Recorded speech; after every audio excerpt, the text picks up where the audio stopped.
registered and they got COVID. 12 people were there. They hadn't seen each other in 2 years. I am so over this.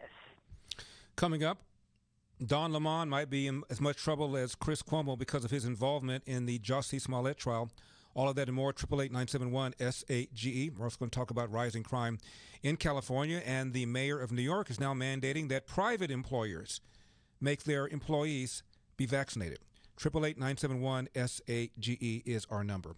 We're ready to launch something really big. I want you to be part of it. If you enjoy my show, you're going to love watching it also on SalemNewsChannel.com or the app with the same name. Load it on the Apple or Android store or watch us on Roku. Just type Salem News Channel into the search bar and come check us out. We are the antidote to the mainstream media. And soon we're going to begin adding new TV-only hours. This is only going to get bigger and better. Thank you for all you're doing to make this thing successful. We are on a mission, and you are a huge part of it. Thank you again so much. Jason is in South Carolina. Jason, you're on the Larry Elder Show. Thank you so much for calling. I appreciate it.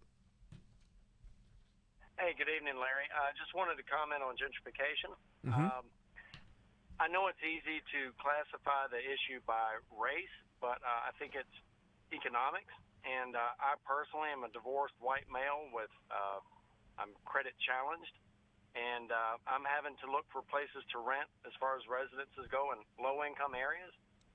Not necessarily black neighborhoods, but it can include that.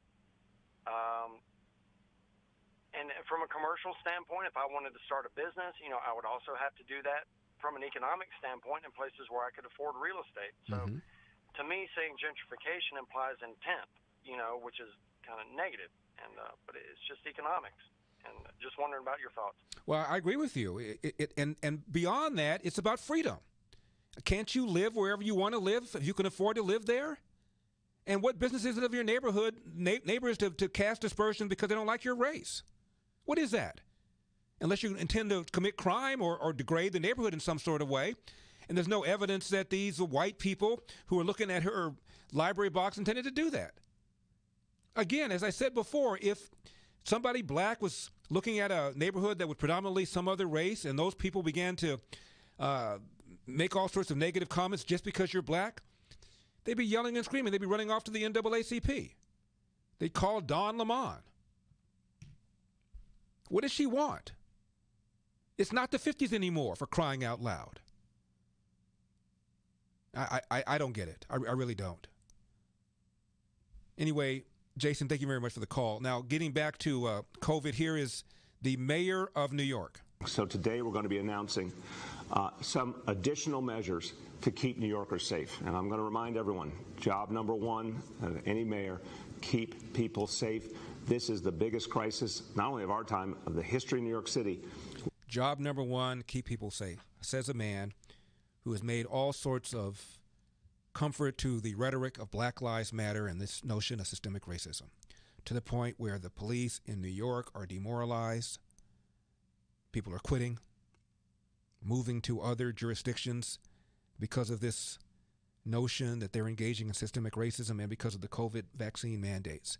But he just now says with a straight face that the number one objective is to keep people safe regarding the COVID-19 vaccine mandates. Never mind the very mandates are causing cops to leave the city. Never mind the rhetoric about systemic racism is causing cops to pull back and not engage in proactive policing, so-called broken windows policing, that has caused a dramatic decline in crime in New York City, crime now going up dramatically. I mean, what do you say? What do you say? Well, I guess nothing if you're watching CNN or MSNBC, because you probably wouldn't even know any of this stuff. So today we're going to be announcing some additional measures. And by the way, most people now get, a greater percentage of people now get their news from Facebook and from Google. And, of course, they're tailoring the algorithms for stuff that they think you want to see, stuff they want you to see, and restricting, if not banning, the stuff they don't want you to see. So, to keep New Yorkers safe. And I'm going to remind everyone, job number one of any mayor, keep people safe. This is the biggest crisis, not only of our time, of the history of New York City. Job number one of any mayor, keep people safe. Crime up dramatically in Chicago. More murders since 1994. Crime up dramatically in L.A. Homicides up 50% from year to year. But the number one job of any mayor, says this liberal mayor of New York is to keep people safe. Pass the barf bag. We cannot let COVID back in the door again, so these measures today will make a big difference. First of all, with the Key to NYC. We cannot let COVID back in the door. Extremely effective program. It's been respected and emulated around the country. It needs to be more, honestly. It's something that should be used. I can't take it anymore. I'm holding in my baby brown libertarian fingers article from Epoch Times, headline, COVID-19, a pandemic of fear manufactured by authorities, says Yale epidemiologist. His name is Harvey Risch, R-I-S-C-H. Quote, overall, I'd say that we've had a pandemic of fear, and fear has affected almost everybody, whereas the infection has affected relatively few, close quote. Now, he is an epidemiology professor at the Yale School of Public Health and the Yale School of Medicine's Department of Epidemiology and Public Health. So he's got some street cred. Quote, by and large, he says, it's been a very selective pandemic and predictable. It was very distinguished between young versus old, healthy versus chronic disease people, so we quickly learned who was at risk for the pandemic and who wasn't.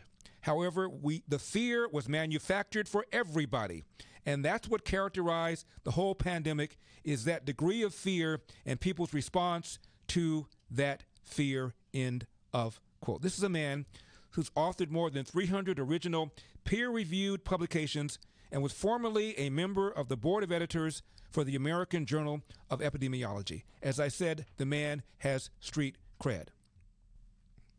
He said the bad message was that everybody was at risk. Anybody could die from contracting the virus. Everybody needed to stay in their homes to protect themselves in this way, protect society. Pandemic of fear, he says. Send your angry cards and letters to him. I wonder if Twitter's going to ban this guy. 888 probably already has. 888-971-SAGE. Is Don Lemon in the same trouble that Chris Cuomo is? He ought to be.